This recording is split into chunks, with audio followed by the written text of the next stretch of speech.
Bakıda 20 yaşlı qız intihara cəhd edib.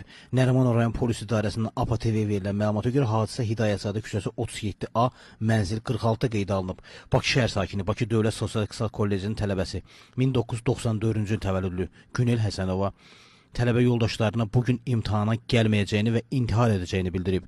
Qonşuluqda yerləşən binanın 11-ci mərtəbəsindən çıxaraq özünü atmaq istəyib. Hər an düşmə ehtimalı var idi onun. Prosta həmin dəqiqə mən çevik reaksiya göstərdim və onu tutdum.